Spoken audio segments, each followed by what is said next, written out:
Hello, and welcome to Mental Health Matters Podcast. I'm your host, Liz Lang, and I'm here with Dr. Mark Burton. In this podcast, we will talk about all things mental health. Thank you so much for joining us.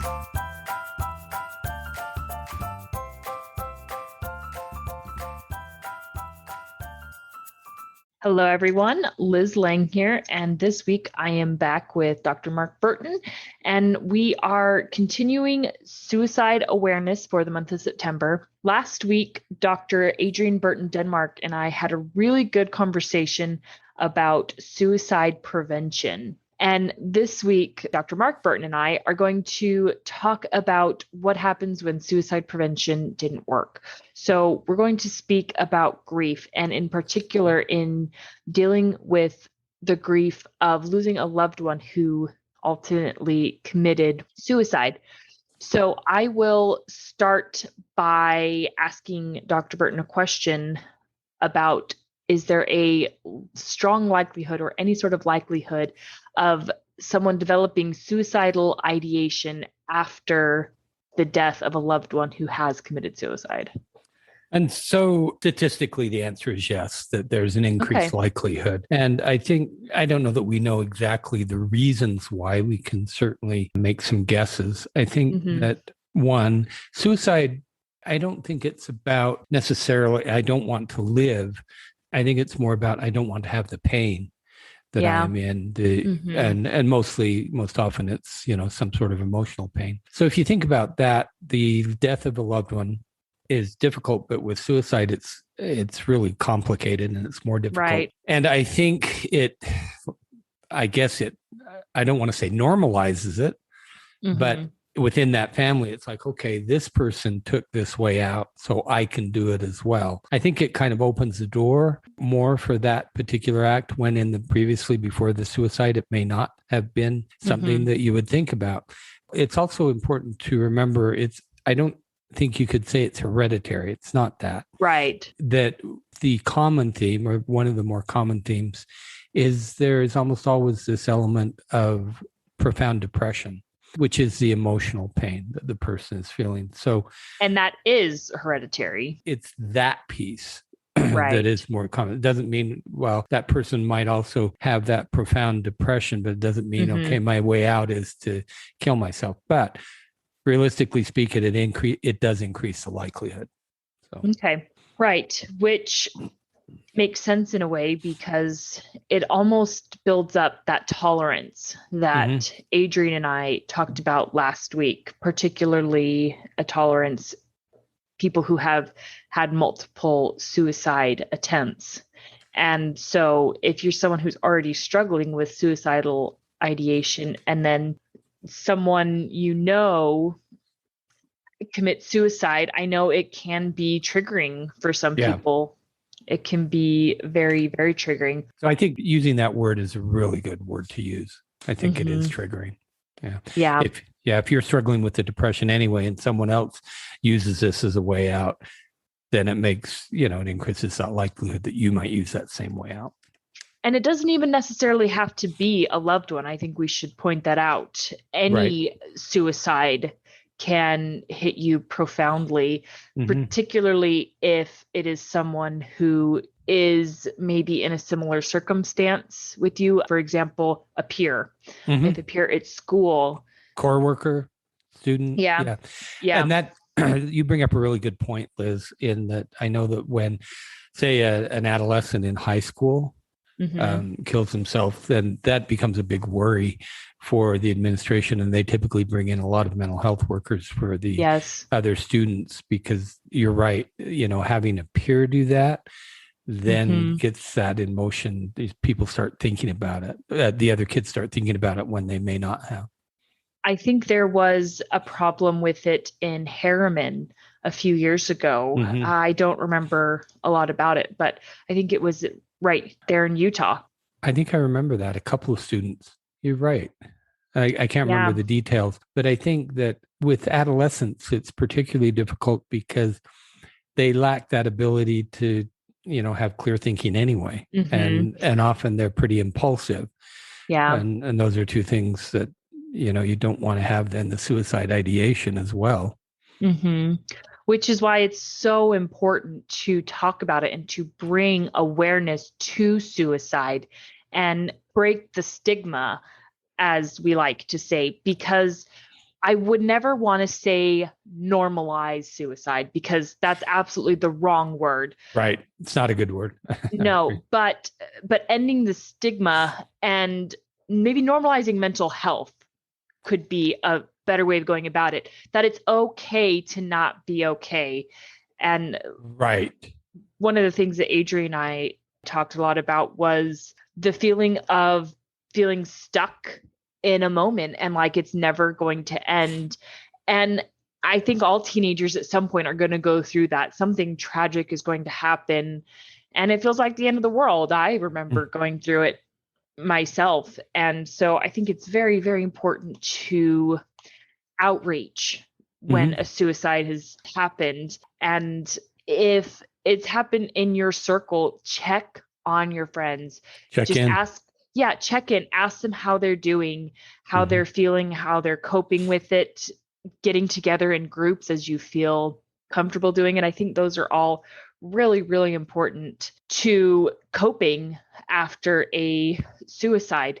So let's talk about grief. And I know that grief is a process and it's going to look different for everyone. So one of the things that I'm curious about is Hollywood often talks about the 5 stages of grief. Is that true at all? Well, there was a woman, her last name was Kubler-Ross, and I think she was the one who originally came up with that. And so I think most therapists would say I'll go through these steps that she outlined, the stages of grief.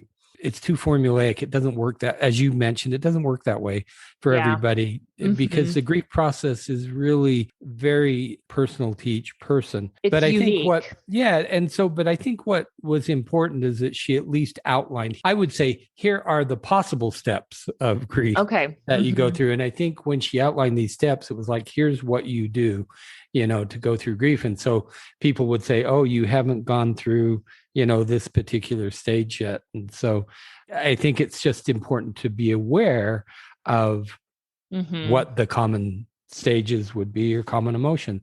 So one of the first ones would be shock. You're shocked. So I'm talking specifically, I think more specifically for suicide. Right. I think that suicide is very different than, of course, we know it's very different than, say, the death of someone, a relative who's old, or even someone maybe who had cancer, because often you have time to process the grief and or to process the death. And so it feels different to you. And so with a suicide, it's just not going to be the same. You're going to be shocked because you had no idea typically that that's going to happen. Denial. I think that death is really a difficult thing for us to accept. We fight against it typically, right? I mean, if you think about people who really work to, say, overcome cancer, and they go through all these terrible things, and it's in an effort to stay alive. And so the denial that someone would actually make the choice then to take their own life, we just don't want to believe that. And so we're pretty good at denying things. So what would the denial look like? I mean, because if the evidence is right in front of you, how do you deny it? Here's the denial that happens is, let's say it might be a drug overdose. I hear this often. It was an accidental drug overdose. So you hear that pretty often. I wish I could pick up the statistics on car accidents. They believe that a fairly high percentage of car accidents are actually suicides. Really? Yeah. And so if you because if you think about it, you're driving along, and I've had clients actually say this, because I ask them if they've ever thought of suicide, what are the ways that they've thought about it? And it's a fairly common way to do it. You're driving along the freeway at 100 miles an hour, or, you speed up and there's a bridge abutment and you just head your car right into it, and you take off your seatbelt, so you aren't wearing your seatbelt. So I think the common way we deny it is to try and give some other explanation of to how it wasn't a suicide. It was an accident. Something else, I could see someone wanting to look into it further as, are you sure this was suicide? Are you sure it wasn't murder? Right. So it's more of a denial about the circumstances in which the death happened rather than the It's death not a actually denial of the happening. death. You know the Okay. death happened. It's a Yeah. denial of the suicide. It's a Okay. denial that they took their own life. That's really hard. The next one is guilt.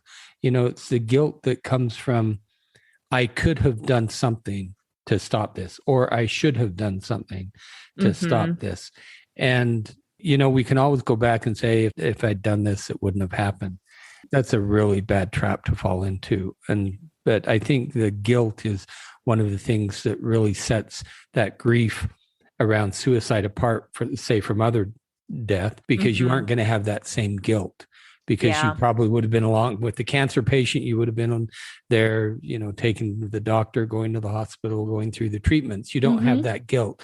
With suicide, I should have called him. I should have been there with him. I should have checked in more. There are all these things that we can spin in our head that may have changed it. In the office, when I have someone, not who's contemplating suicide, but a relative, often it's a parent who's afraid of an adolescent.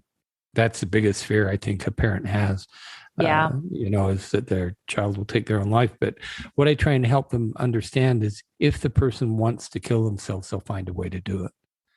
Right. There's just not a lot you can do. I mean, you can be there, you can be supportive, but in the end, it's a choice that they make to get out of the pain. It's not a good choice. I don't think it's a good choice at all, but it is their choice, and they'll find a way to do it. Right. So let's speak a little bit about this stage of grief, because guilt is something that most people are probably going to go through. So other than what you said of just telling them it was ultimately their choice, how do you help someone through this particular phase of grief? Or do you just have to kind of write it out? I think you have to have maybe the help of other people or a therapist even to work your way through this, but to keep saying to yourself, till you believe it, this was not my fault. I could not have prevented this. And that's a hard place to get to, because what we want is, we want to be in control. We want to have control. And so if a loved one, does this, then we think, oh, I should have controlled that. Well, I actually think that's true for, even if it's a sibling or a child or a parent.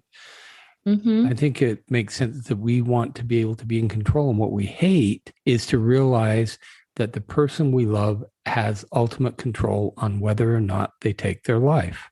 And so I think part of moving through the guilt is to actually accept that lack of control.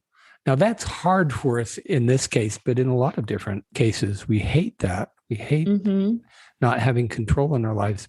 But realistically, it's true. Yeah. Do you think that would be helpful, them admitting it out loud to someone? I feel responsible. Yes. Okay. Yeah, it's okay to say that, because that's a valid feeling that I would guess most loved ones at some point are going to have it. I think the real risk is if you hold on to it and you just keep that inside of you. So to be able to say it and to be able to acknowledge it, because you're probably going to feel it, is really important.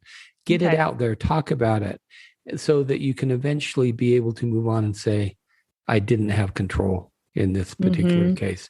I think that's where you go with it, is you couldn't control it. Right. Okay. So on to the next phase. Sadness, extreme sadness. And, once you go through shock, denial, guilt, then, you'll have a period of extreme sadness. Now, it's important to realize that, I'm saying them in a particular order, but they're not linear. It's not linear. And, you can circle back too. And so you're going to have that sadness. And, oh gosh, the sadness around someone killing themselves can be really profound, because you think about all the things you're going to miss. If you had a parent kill themselves, oh, they won't see my children be born. They won't see my children marriages, things like that. And so often the sadness is around what you're going to miss about them being there in your family. And boy, that can be really, really tough, because that's real. And we think of family as in those important times like weddings, births, graduations, holidays, being all together. And, one of the hardest times is what we call the first. So in that first year, first Christmas alone, first birthday alone, or not alone, but without the person. the graduation without the person there. I think weddings, I've certainly had some clients where they have had a wedding where a loved one isn't there. That is really, really tough. Mm-hmm. And so I think that the person who is left behind and who is, say, getting married, I think it's really important that you do some work before that. You want those important days to feel special, and you don't want to be weighed down by the suicide that's happened in your family. But so that sadness Definitely. can be really profound. I think the other emotion that comes out is anger. You're going to be angry because here's the thing that I hear often. The thought, I wasn't good enough for you to stay. I wasn't important enough for you to make a different choice. And so we get really mad. And it kind of goes along with the sadness. I'm getting married and I am really angry that you aren't here. I'm really angry that you made the choice not to be here. Which could also cycle back into guilt. Yeah. Because you're going to feel guilty that you feel anger at this person, but ultimately it's okay and it's normal to feel that anger. It doesn't mean that the memory of this person is tainted. It doesn't mean that you love them any less. It's just a natural part of the grieving process. Right. Right. And so you can cycle through those. I think the ones that keep coming up are, years after sadness and anger really are the ones that cycle back.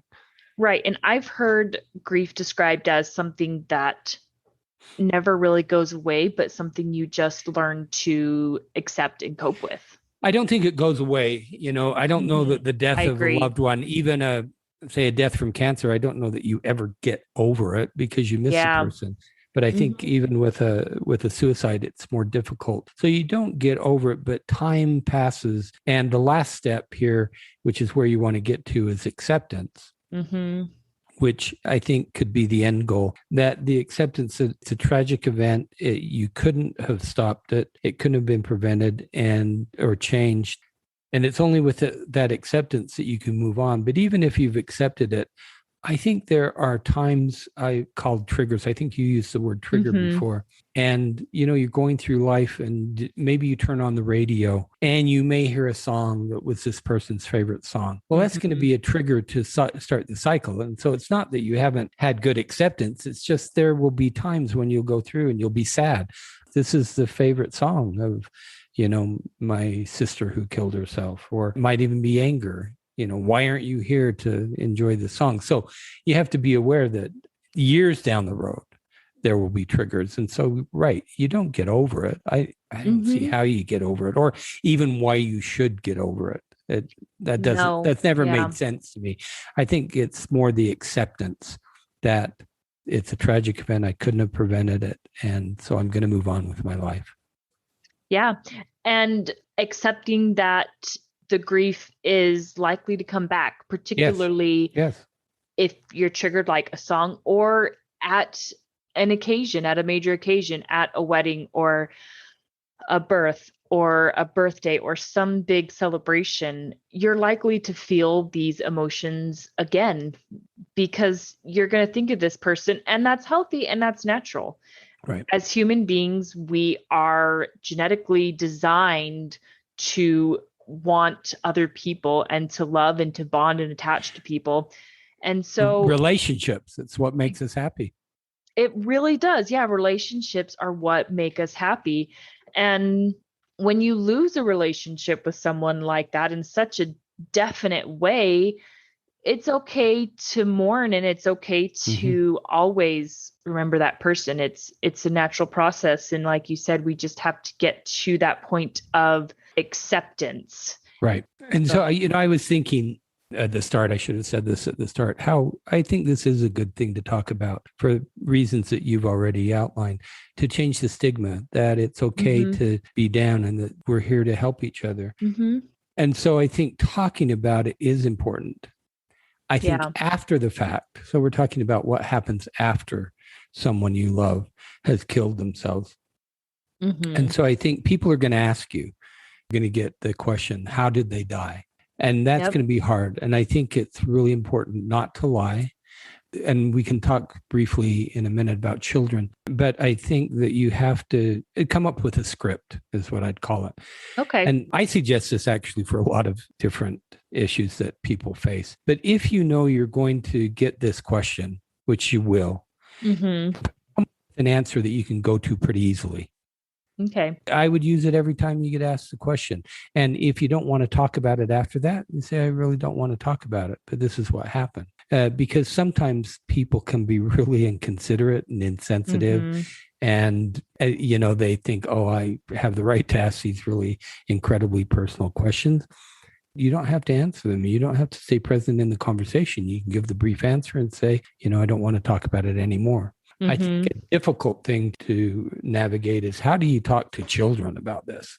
Yes. And Lindy and I did an entire episode on that about this. Yes. Okay. And so it's titled Difficult Conversations with Children. So if anyone is a new listener, you can go back and find that episode where Lindy and I talk specifically about how to talk to children about suicide. And so the only thing I'll mention, I won't go into all those things, but I think it's really important not to lie to children. Exactly. And I have seen this in adults. So what happens is they were lied to, and then as an adult, they come in and they find out somehow, I think they're always going to find out. Someone's going to talk about it. So eventually they'll find out. But what happens is there's not only the betrayal of, let's say, a parent killing themselves, but their betrayal of the other parent lying to them. And so it destroys trust in that person. Why didn't you tell me what was going on? And so it damages the relationship with the person who's left behind as well. And so I'm not saying this is easy to do. I think it's very difficult to do. Yeah. But do not shy away from talking to kids about it in an age-appropriate manner. So yes, maybe you should say that name of that episode again. Go back and listen to that episode. Yes, Difficult Conversations with Children. And we talk mainly about suicide and how to talk to kids about death and the importance of not lying to them. We've also talked about that in a previous episode, Raising Resilient Children. When we did that episode, we talked about the importance of never lying to a child because it destroys trust and it destroys credibility. Later on down the road, how is your kid going to trust you if they need to come to you with an issue? Or if they're having suicidal ideation of their own, how are they going to feel coming to you knowing that you lied to them? Yeah. And another thing that Lindy and I talked about, and I won't go into too much detail either, is that kids won't take on more than they can handle emotionally. Right. So their minds are amazing, resilient things. And eventually, if it becomes too much, they'll clock out and they'll go to a different space in their head. Right. And it's important to understand they don't understand things in the same way. It's not like explaining this to an adult. They're a little child, and you want to be able to talk to them and be honest about it. And then you're going to need to revisit it at some point. It's not like, okay, I'm going to tell you right now, and then we're done talking about it. You want to be able to leave the door open to have those conversations, because just like you said, the child clocks out. It doesn't mean in a month. They might clock back in, and then they're going to say, well, hey, could you tell me more about this? And so I think with children, it's more of an ongoing process. And I think also in the case of children, you really need to seek professional help, whether it's through a pediatrician's office. There are resources out there that can help children, because especially if it is a loved one, you're dealing with your own emotions surrounding it.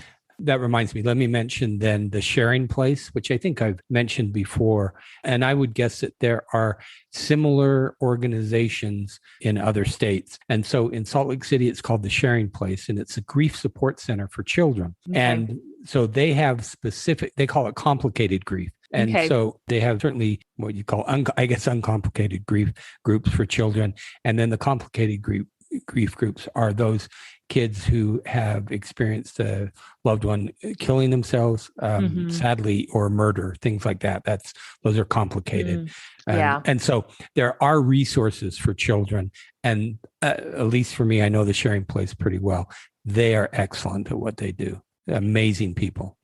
Yes. And I mean, they're essential for helping children in their resiliency. They're going to need you as their parent guardian, as their close loved one. But it's just with kids, it's just not something you should try to tackle by yourself in terms Right. of death or by suicide. Here's what I love about the sharing place as well. When your child is in the group, there is always a parent group going on for the parent. So that's fantastic. Upstairs in the living room part of the house, all the parents are meeting while the kids are downstairs. Right, which is a great segue into our next topic, is the importance of finding a support group. And that's one of the wonderful things about social media today is you can find a support group in anything. And so find a support group of other people who have dealt with suicide. Find those people, connect with them, get their story, because it's so easy to feel isolated and alone. We're all going to have our unique individual feelings. And so in that aspect, it's very easy to feel isolated, but you're not the only one feeling that way. Right. So, yeah, in past episodes, I have my issues with social media, but I agree with you. I agree with you. I think that especially nowadays with the pandemic, often one of the good things that's coming out of this is the online support groups have really bloomed and just exploded. And so I agree with you that the wonderful thing about group work is it's true. We all have our individual reactions, but what is really healing is to be in a situation with others who are experiencing the same thing, because I can have my own reaction, but I am with these people who really get it. And I think that's probably one of the most important things you get out of doing group work. So I agree with you. And nowadays, I think there are plenty of opportunities to do that. Yeah, there really are. And especially if someone who is maybe a little more introverted or they're not comfortable in a public setting, it's really easy to do it online and from the comfort of your own home and to get it out via written word. So let's talk for a second about how to deal with someone who has maybe left a suicide note.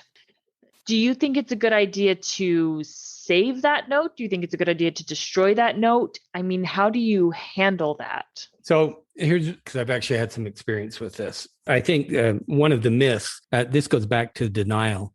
It just reminded me, often people say if they don't leave a note, then that gives them the denial, it wasn't really a suicide because they would have left a note. I think it's a very small percentage of people who kill themselves who actually do leave notes. Yeah. So in the case where it does happen, you're going to read it.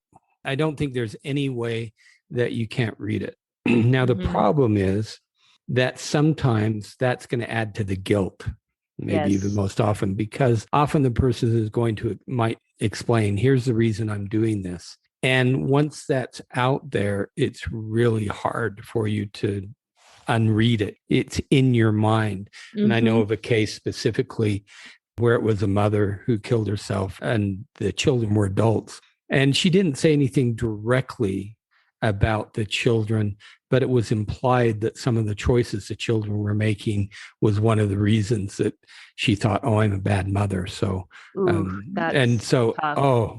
it was really, really tough. And so, in some ways you think, okay, there's a note. I know it's suicide. It can be really cruel. So as to your question, do you keep it?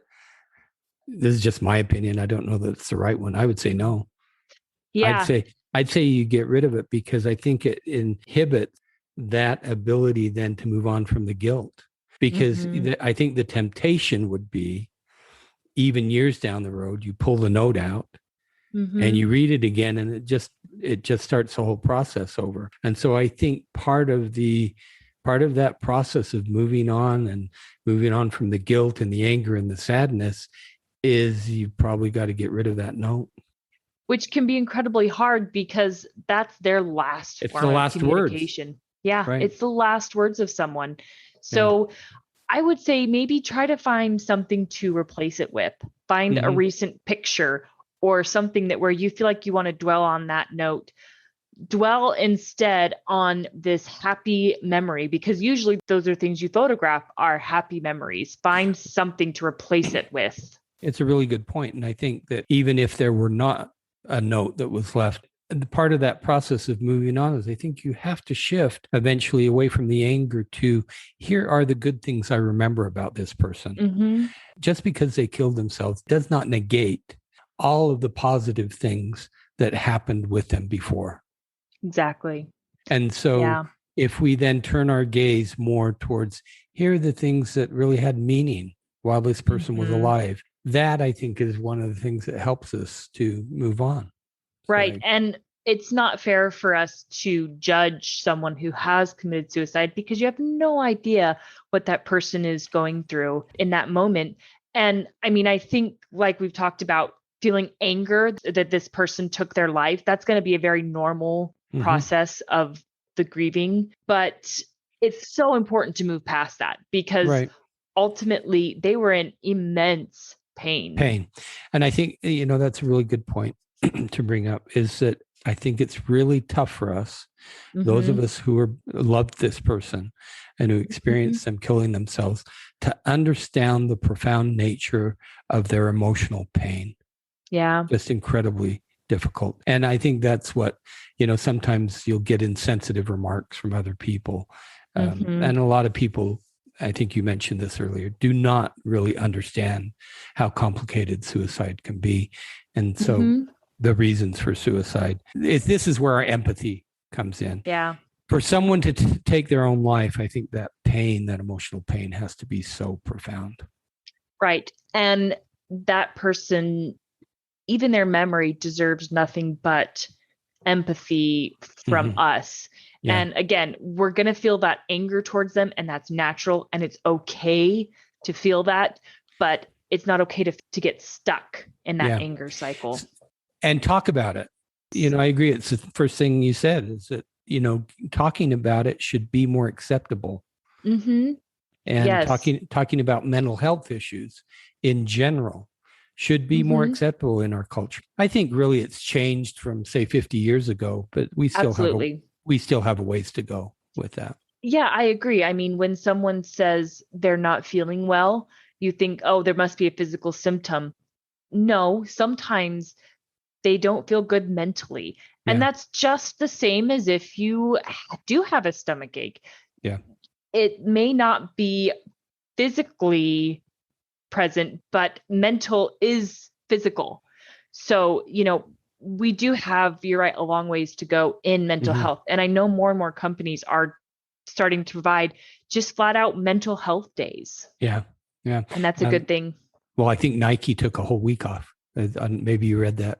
No. They gave all their employees 1 week off and they called it a mental health break. Yeah. But with physical pain, it's easy to think, oh, there's something I can do about this. One of the problems with the emotional pain is we feel hopeless and we feel helpless. Yeah. And so, people who are contemplating suicide, there's always that element of hopelessness. And so for those of us around people who might be contemplating that or who maybe have that suicidal ideation, for us to figure out a way to instill even the tiniest amount of hope is really important. Yeah, or even just acknowledging their pain too. That's something Adrienne and I talked a lot about, is it can be incredibly powerful for someone to just feel seen and to feel heard. And we've talked about this time and time again. Validating someone's emotions does not mean you agree with them. So if someone comes to you and says, I've been contemplating suicide, or I feel so hopeless, or like I have no other way out, acknowledging that they feel that way doesn't mean you encourage them. It just means you're seeing them. Right. What I would say to someone, I would go into it and I would say, tell me about it. Tell me what is it you're feeling hopeless about, or tell me about your emotional pain. So don't be afraid to dive into it. I think the worst thing you can do is you say, oh, you don't really want to do that. So because what you're doing is, you're negating their emotional state right there. And that does not help. No, don't brush it off. No.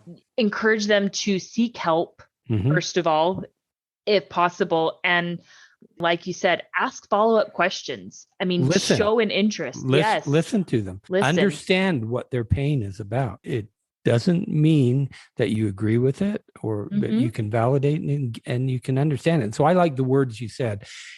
People like to be seen and heard. They really do. Yeah.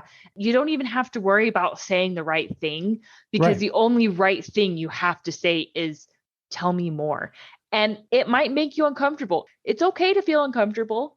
That's right. That's totally fine. That's one of the things we need to get used to. It's okay to be uncomfortable and talk about these things, because I think that's what keeps people away from talking about them, is they don't want to feel the discomfort. It's okay. Yeah. So what I will do is I will post the suicide hotline number in our notes. Next week, we are going to talk a little bit more about overcoming suicidal ideation. And in particular, we're going to share someone's unique story about suicidal ideation. So tune in for that. It's going to be really good.